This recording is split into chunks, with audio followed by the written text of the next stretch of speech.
नमस्कार. न्यूज मराठीमध्ये आपल्या सर्वांचं सहर्ष स्वागत आहे. आज आपण खूप महत्वपूर्ण विषयावरती या ठिकाणी न्यूजच्या माध्यमातून त्या विषयाची पोलखोल करणार आहे. मुळात तो विषय काय हे जाणून घेण्यासाठी या ठिकाणी मी तुम्हाला सांगतो की जी शासनाची आरटीई योजना आहे, राईट टू एज्युकेशन, जी 1 एप्रिल 2010 साली या ठिकाणी आपल्या महाराष्ट्रामध्ये लागू झाली. त्या योजनेच्या माध्यमातून आपल्या महाराष्ट्रातील जी शोषित, वंचित, दुर्बल व एकल पालक आहेत त्या विद्यार्थ्यांना जे प्रायव्हेट शाळा आहेत त्या शाळांमध्ये 25% हिस्सा या ठिकाणी आरटीईच्या माध्यमातून घेण्यात येतो. परंतु आमच्या माळशिरस तालुक्यामध्ये आरटीईच्या माध्यमातून खूप मोठ्या प्रमाणामध्ये शासनाची फसवणूक केलेली आहे. तर ती फसवणूक अशा प्रकारे केलेली आहे की आरटीईने गेल्या वर्षी 1 किलोमीटरचं अंतर हे पालकांसाठी त्या ठिकाणी क्रायटेरियामध्ये ठेवलं होतं. 1 किलोमीटरचं अंतर असल्यामुळे जे पालक 8-10 किलोमीटरवर राहत होते त्या पालकांनी खोटे डॉक्युमेंट, खोटे आधार कार्ड या ठिकाणी बनवून, खोटे अग्रीमेंट करून त्या शाळेच्या जवळ आम्ही 1 किलोमीटर अंतरावर राहतोय असं दाखवून पूर्णपणे शासनाची फसवणूक केलेली आहे. त्यामुळं या आरटीईच्या माध्यमातून ज्या शोषित, वंचित, पीडित आणि दुर्बल विद्यार्थ्यांना याच्यामध्ये प्रवेश मिळायला पाहिजे होता त्या विद्यार्थ्यांचं खूप मोठं नुकसान माळशिरस तालुक्यामध्ये झालेलं आहे. त्याच निमित्तानं या ठिकाणी ज्या पाल्यांचं नुकसान झालेलं आहे ते पालक सुद्धा आपल्यासोबत या ठिकाणी बोलणार आहेत. तर त्या पालकांना आपण विचारणार आहे की बाबा नक्की काय विषय झालेला आहे. या नमस्कार. नमस्कार. जो तुम्ही आरटीच्या माध्यमातून गेल्या वर्षी फॉर्म भरला होता त्या फॉर्मची आता यादी लागली, त्या संदर्भामध्ये नक्की काय प्रकार झालेला आहे? प्रकार असा झालेला आहे की 10 तारखेला 10 मार्चला मी फॉर्म भरला. फॉर्म भरल्यानंतर 6 एप्रिलला रिझल्ट लागला. त्यानंतर रिझल्ट लागल्यावर मला वेटिंग 17 असाही दावा लागला तिथं फॉर्म चेक केल्यानंतर. मग त्यानंतर मी शाळेत गेलो. एक 10 दिवसानंतर 20 तारखेला मी शाळेत गेलो. शाळेत चौकशी केली की सर माझा वेटिंग 17 जातोय, ते बसू शकतोय का? तर सरांनी सांगितलं मला ते बसू शकणार नाही. का तर हे तुमच्या पुढे 24 जण आहेत. 24 जणांची यादी मला दिली सरांना. तिथून 24 जणांची यादी दिल्यानंतर मी ज्या वेळेस यादी घोषित झाली, कन्फर्मेशन, ज्या मुलांचं ऍडमिशन कन्फर्म झालेलं आहे त्या यादीमध्ये तुमच्या मुलीचं नाव नव्हतं. त्या मुलीचं नाव नव्हतं. त्या 24 लोकांची यादी होती, ती यादी तुम्हाला सरांनी दिली आणि ती यादी घेऊन तुम्ही त्यांच्याकडे गेला? हा, गेलो त्यांच्याकडे. त्यानंतर मी यादी पूर्ण वाचली. का तर मी त्याच एरियात राहायला आहे, ज्या एरियात जी शाळा आहे. माझ्यापासून 1-1.5-2 किलोमीटर अंतरावर शाळा आहे. मग त्या एरियात नंतर गेल्यानंतर मी पूर्ण यादीच वाचली की त्या एरियात ही लोक राहतात का. ही जी 24 जणांची यादी आहे माझ्याकडे, ते 24 जण काय तिथं राहायला नाहीत. मग मी परत मॅडमला एक पत्र दिलं की ही 24 जण इथं राहायला नाहीत. मग मॅडमने मला सांगितलं. कोणत्या मॅडमना? महामुनी मॅडमने मला सांगितलं की त्यांना गट शिक्षण अधिकारी. हा, गट शिक्षण अधिकारी महामुनी मॅडम. त्यांना मला सांगितलं की ही जी 24 जणांमधले 10 जण आहेत, 10 जणांचं भाडे करार आलेलं आहेत. कुठं आलेले आहेत? आमच्याकडे भाडे करार आलेलं आहे. मग त्यांच्या मार्फत मी ऍडमिशन केलेलं आहे असं मॅडमने मला सांगितलं. मग त्यानंतर मी भाडे करार चेक केले की ज्या ज्या माणसाला एकच खोली राहायला आहे, कोणाच्या 2 खोल्या आहेत, त्यांना सुद्धा भाडे करार केलेले आहेत की मी ही व्यक्ती माझ्या घरात राहतात असे भाडे करार. खोटे अग्रीमेंट तयार केलेले? खोटे अग्रीमेंट तयार केलेले आहेत की ही व्यक्ती माझ्यात भाड्यात राहतोय असं. म्हणजे त्यांना एकच खोली राहायला, एक खोली राहायला असून त्यांना त्याच खोलीत आम्ही पण राहतो ते पण. म्हणजे या ठिकाणी तुम्ही बघू शकता की शासनाची जी मूळ आरटीई योजना आहे की आर्थिक दुर्बल घटकातील विद्यार्थ्यांना चांगलं शिक्षण मिळालं पाहिजे, परंतु याच्यामध्ये खूप मोठमोठे उद्योगपती किंवा व्यावसायिक लोक ज्यांचं 10 एकर 20, जे आर्थिक दुर्बल आहेत, जे व्यावसायिक आहेत, त्या पालकांनी सुद्धा याच्यामध्ये खोटे डॉक्युमेंट सबमिट करून, खोटे आधार कार्ड, खोटे रेंट अग्रीमेंट करून या ठिकाणी शासनाची फसवणूक केलेली आहे असं या ठिकाणी आपल्याला निदर्शनास येत आहे. ज्या 10 लोकांचं रेंट अग्रीमेंट झालेलं आहे की आम्ही भाड्यानं राहतोय, त्या ठिकाणी यांनी स्वतः जाऊन पाहणी केलेलं आहे. त्या ठिकाणी एकही पालक त्या ठिकाणी वास्तव्य करत नाहीत. नंतर पुढे काय झालं? मग नंतर मी अर्ज केल्यानंतर विस्तार अधिकारी नेमले तिथं, इनामदार साहेब म्हणून विस्तार अधिकारी आले. मग ते मला घेऊन गेले. तिथं घेऊन गेल्यानंतर आम्ही प्रत्येकाच्या घरोघरी जाऊन चौकशी केली की हा व्यक्ती तर राहतोय का. मग ते म्हणले हा व्यक्ती म्हणजे त्यांची एकच खोली त्यात राहतोय म्हणले भाड्यानं. पण आता त्या माझ्या घर मालक तसे म्हटले. हा, घर मालक तसं म्हणलं. माझ्या समोर घराला कुलूप लावलं आणि आम्हाला दावलं की बघा ही ह्या खोलीत राहतोय आणि ह्या खोलीतून तो महिन्यासाठी सुट्टीला गेलाय असं सांगितलं त्यांना आम्हाला. 1 महिन्यासाठी सुट्टीला मुळात ते लोक तिथे राहतच नाही. मुळात ते लोक तिथं राहतच नाही. तर त्यांचं 10 किती 15 20 लाखाचं बंगला आहे, ती बंगला सोडून तिथं राहतील का ते? म्हणजे केवळ ऍडमिशन घ्यायच्या हेतूने त्यांनी या ठिकाणी खोटे अग्रीमेंट तयार केलेलं आहे. हा, खोटे अग्रीमेंट तयार केले. मग त्यानंतर मी मॅडमची चौकशी केली, मॅडमला सांगितलं मॅडम असा असा विषय झालेला. मग काय माझ्याकडे व्हिडिओ पण आहे, व्हिडिओ काढलेलाच मी तिथं जागेवर स्पॉटला. इनामदार साहेब त्या व्हिडिओ मध्ये आहेत तिथं. त्यानंतर तिथं गेल्यावर विचारलंय संबंधित घरांना की हे व्यक्ती तुम्ही विचारतो काय ओळखता का? मग त्यानंतर ती मॅडम काय ती घर मालकीन म्हणलेली आहे, ती व्यक्ती आम्ही ओळखत नाही. मग हे घर तुमचंच आहे का स्वतःच? मग त्यानंतर ते व्यक्ती काय म्हणले, हे घर आमचं स्वतःच आहे, दुसरं कुठं घर आहे का आम्ही विचारलं. तर इनामदार साहेबांनी विचारलं की दुसरं कुठं घर आहे का तुमचं? तर ते म्हणले नाहीत आमचं घर कुठे, एवढंच घर आहे. मग ह्यात तुमचं कोण भाडेकरू राहतात का ह्या नावाने, XYZ नावाने? मग ते म्हणले ह्या आम्ही त्याला ओळखत पण नाही आणि हे पण करत नाही, कोण आहे ते माहित पण नाही आम्हाला.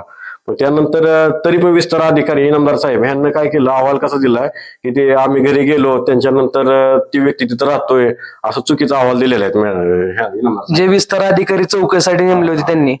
मुळात शासनाच्या RTI योजनेचं काय म्हणजे धोरण काय, किती किलोमीटर पर्यंत म्हणजे विद्यार्थी असला पाहिजे राहिला? स्टार्टिंगला काय झालं त्यांना की 1 किलोमीटरची अट चालू केली. 1 किलोमीटरची अट चालू केल्यानंतर परत ती अट रद्द झाल्यानंतर मग तिथं 1 किलोमीटर अंतरावर शाळाच नव्हत्या कुठं, म्हणजे पालकांच्या घरापासून 1 किलोमीटर. मग त्यानंतर ह्यांना फेक डॉक्युमेंट काढून 1 किलोमीटरच्या अंतर हे केलेलं आहे, अग्रीमेंट करून. तसे पुरावे तुमच्याकडे आहेत? पुरावे सगळे आहेत माझ्याकडचे. मग त्यानंतर त्यांना काय केलं, परत शासनानं काय सांगितलं, परत अर्ज भरा, परत फॉर्म भरा म्हणून सांगितलं. शासनानं सांगितलं मग माणसांनी काय केलं, ते अर्ज पहिले भरलेले आहेत तसे ठेवले गेलेले आहेत. मग त्यामुळे त्यांचं शाळेची मान्यता काय आहे, शाळेची मान्यता अशी आहे की प्राधान्य कुणाला दिलं जातं, शाळेपासून जी जवळ विद्यार्थी राहतात त्यांना. मग ती फेक अग्रीमेंट करून तिथं राहिलेले आहेत, ते म्हणजे राहतोय म्हणून असं दावलंय. मुळात RTIचं धोरण असं आहे की जे विद्यार्थी आर्थिक दुर्बल आहे, तो शाळेच्या अगदी 1 किलोमीटरच्या अंतरावरती राहिलाय, त्या विद्यार्थ्याला RTIच्या माध्यमातून प्रथम प्राधान्य दिलं गेलं पाहिजे असं RTI सांगते. त्या हिशोबाने हे जे कोण पालक आहेत की ज्यांनी खोटे डॉक्युमेंट आणि खोटे आधार कार्डच्या अनुषंगाने किंवा खोटे रेंट अग्रीमेंट तयार करून या ठिकाणी शासनाची फसवणूक करून त्यांच्या पाल्यांचा RTIच्या ऍडमिशन मध्ये त्यांनी प्रवेश घेतलेला आहे. मुळामध्ये तुम्ही BDO साहेबांना वगैरे भेटला, गटविकास साहेबांना भेटलो, परत तिथं मॅडमला तिथं बोलवून घेतलं त्यांना. मग त्यांना विचारलं हा काय प्रकार आहे. मग त्या मॅडम म्हणल्या गट विकास शिक्षण अधिकारी मॅडम महामुनी मॅडम परत इनामदार साहेब तिथं दोघे आल्यानंतर ते काय म्हणले की ही सगळं आम्हाला सगळं माहिती आहे की ही पालकांना फसवणूक केली, ही केली, पण आम्ही त्याच्यावर ऑब्जेक्शन घेऊ शकत नाही, का तर आमच्या वरती एक खातं आहे. कुठलं खातं आहे ते दुय्यक निबंधक ते खातं आहे. मग त्यांना त्यांच्याकडून त्यांनी अग्रीमेंट केलेलं आहे. त्यांच्याकडून अग्रीमेंट केलेलं आम्ही त्यांना बोट दाखवू शकत नाही. मग तुम्ही काय असेल ती त्यांना लढा. तुम्ही भेटला का दुय्यम निबंधकाला, हा प्रकार सांगितला का? त्यांना सांगितलं. त्यांना आता सोमवारी बघितलं, सोमवारी बोलवलंय मला. सोमवारी ती म्हणल्यात घरोघरी जाऊन आपण चौकशी करू दे. तुम्ही 2 जणच आहात का अशा असंख्य पालक आहे की ज्यांच्या पाल्यांचं नुकसान झालेलं आहे? असे भरपूर पालक आहेत. का तर मी त्या दिवशी काय झालं, मला जी त्रास झालाय, माझ्या मुलीचा ऍडमिशन झाला नाही, त्यानंतर मी बघितलंय असे किती जण आहेत. मग त्यानंतर मी काय केलं, मोबाईलच्या स्टेटसला ठेवला, व्हॉट्सअपला ठेवलं की कोण पालक आहेत त्यांना संबंधित पालकांनी माझ्याशी संपर्क सावा. तर मला 12 ते 13 पालक आढळून आले त्यात. मग ते म्हणले आपण आंदोलन करू, हे करू. मग आता शासन काय करतंय, मॅडम काय करते, आतापर्यंत जे गेले तुम्ही आठवडाभरापासून पत्रव्यवहार करताय, तर त्या पत्रव्यवहाराला जे शिक्षण विभाग आहे माळशिरसचा आणि त्यांचे गेट शिक्षण अधिकारी महामुनी मॅडम आहेत, त्यांच्या मार्फत तुम्हाला काय म्हणजे मॅडमचं काय सांगण्यात आलं किंवा तुमच्या जे काय तुम्ही प्रश्न मांडले आहेत किंवा जे काय RTIच्या संदर्भामध्ये जे काय अडचणी आहेत लक्षात घ्या, हे जो सगळा प्रकार झालेला आहे ह्याच्या अनुषंगाने तुम्हाला त्यांनी काय दिलं का तसं आश्वासन की आम्ही ऍडमिशन कॅन्सल करतो किंवा त्याची चौकशी करतो? तसं काय झालेलं नाही. मॅडम नुसतं म्हणल्या आम्ही विस्तार अधिकारी नेमलेले आहेत, कोण इनामदार साहेब. मग त्या इनामदार साहेब काय करतील ती पाऊल घेतील ती घेतील. मग त्यानंतर इनामदार साहेबांनी चौकशी केलेली आहे, चौकशी चुकीचा अहवाल दिलेला आहे इनामदार साहेबांना. त्यानंतर इनामदार साहेब मला काय म्हणले, माझं 1 महिना राहिलेलं आहे, रिटायरमेंट होणार आहेत ते 1 महिना राहिल्यात, 1 महिना मला नीट जोग द्या, कशाला तुम्ही त्रास देताय जाणून बुजून, माझं नाव कशाला घेताय त्यात, असं म्हणून मला टाळाटाळ केली. त्यानंतर ही फॉर्म मी काय केला, फॉर्म मॅडमकडे सबमिट केला, जमा केला, त्याची पोच पण घेतली मी. त्यानंतर ती फॉर्म लीक केला बाहेर. लीक केल्यानंतर पालकांना कुणी लीक केला? ऑफिस? ऑफिसच्या माध्यमातून लीक केला. का तर मी मॅडम पैसे दिले नाही, तिथून पुढे मला माहित नाही कुठं आहे काय आहे. मग त्यानंतर ती पालकांना मला 10 ते 12 पालकांचं फोन आले, तुझं नामचं वैर काय, तू का मोकायत आमचं नाव बदनाम करतोय, म्हणजे आमचं काय ऍडमिशन कॅन्सल करायला लागलाय असं तसं. मग मला धमकी आलेल्या त्या पालकांच्या, काय पालकांच्या सगळ्यांचं माझ्याकडे रेकॉर्डिंग आहे, नंबर आहेत सगळ्यांचं. आता मी पुढल्या मुळात जे हे पालक आहेत सुनील खांडेकर यांनी रीतसर असा गट शिक्षण अधिकाऱ्यांना अर्ज दिला होता की आरटीआयच्या माध्यमातून या ठिकाणी मोठ्या प्रमाणामध्ये शासनाची फसवणूक काही पालकांनी खोटे डॉक्युमेंट सबमिट करून केलेले आहे. तर याची तुम्ही चौकशी करा. तर तो ऑफिसला तो अर्ज दिल्यानंतर तो ऑफिसच्या माध्यमातून अर्ज ज्या पालकांनी हे खोटे प्रकार केले आहेत, खोटे डॉक्युमेंट सबमिट करून त्यांच्या पाल्याचा प्रवेश घेतलेला आहे, त्या पालकांपर्यंत अर्ज गेला आणि त्या पालकांचा या सुनील खांडेकर यांना फोन येऊन तुमचं आणि माझं वैर काय आहे किंवा तुम्ही कशासाठी हा सगळा प्रकार करत आहात असं या प्रकारे यांना म्हणजे धमकी वजा फोन आलेले आहेत. नंतर काय झालं पुढं? मग मी काय वैयक्तिक कोणाचं नाव घेतलं नाही. जी 24 जणांची लिस्ट आहे, मी त्यांना काय म्हणलं, मी 24 जणांची इन्क्वायरी लावलेली आहे. 24 जण. आता ही बघा, शाळेचं ग्राउंड जवळजवळ 200 मीटर भरतं या तिथं. ह्यांना काय केलेलं आहे, मी कुठं राहतोय 200 मीटरवर, 300 मीटरवर, 400 मीटरवर, 500 मीटर. मुळात हे व्यक्ती तिथं राहायलाच नाही. बाकीच्यांना काय केलेलं आहे, काय म्हणते त्याला, हे काय लोकांनी आधार कार्ड चेंज केलेले आहेत, काय लोकांनी ऍड्रेस चेंज केलेले आहेत. ऍड्रेस चेंज करून तिथं लावलेलं आहे की मी 1 किलोमीटरच्या अंतरावर राहतोय, 1 किलोमीटर अंतरावर राहतोय, असं काय पालकांनी केलेलं आहे. मग त्याची चौकशी करावी ह्याची मागणी करतोय मी. गट शिक्षण अधिकारी माहेश्वरज यांच्या वरिष्ठांकडे तुम्ही तक्रार केली का, जे जिल्हा शिक्षण अधिकारी आहेत? हा, जिल्हा शिक्षण अधिकारी कादर शेख म्हणून आहेत.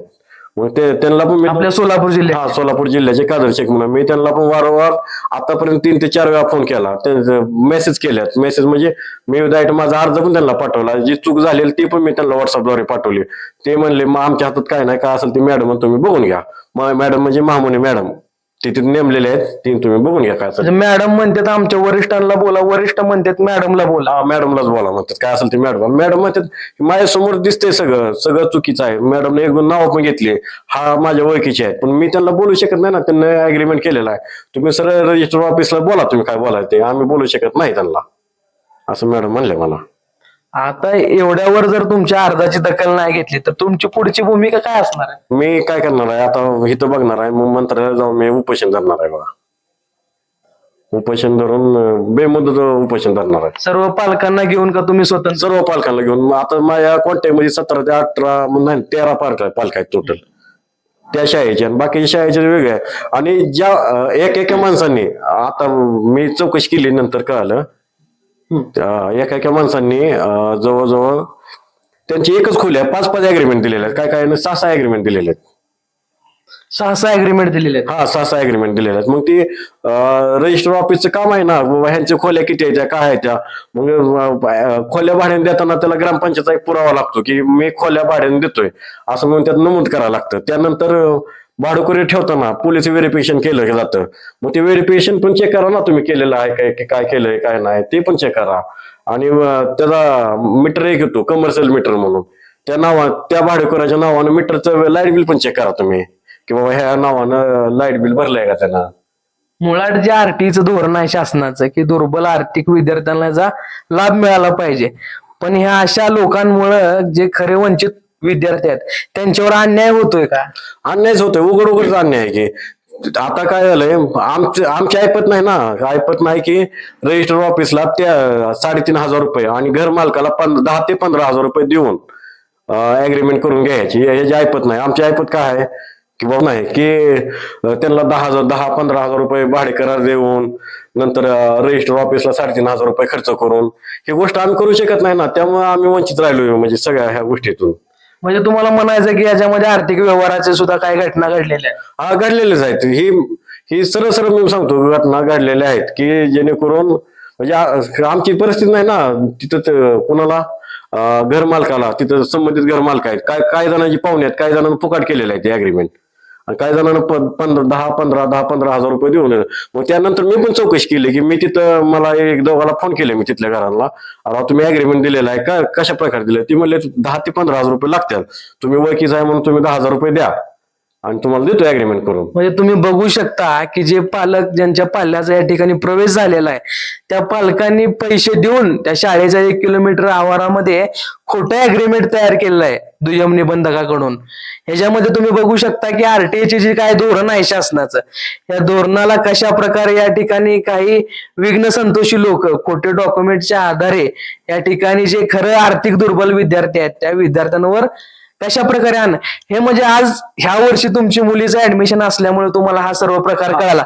हा प्रकार कित्येक वर्ष पाठीमागं सुद्धा चालू असेल असं वाटतंय का? आता मी ते ठेवल्यानंतर मला मागच्या वर्षी ज्यांना फॉर्म भरलेले आहेत त्यांचा फोन आला की आमचं अध्यक्ष म्हणजे आमचं बसलं नाही, आम्ही काय करावं, गेल्या वर्षी बसलं नाही त्या वर्षी, म्हणजे असं झालं ना आमच्या बाबतीत झालेलं, तुम्ही आवाज उचलला ते 1 नंबर आवाज उचलला असं उठवला. कोण पालक म्हणलं, पालकांना मला बोलले गेलेत.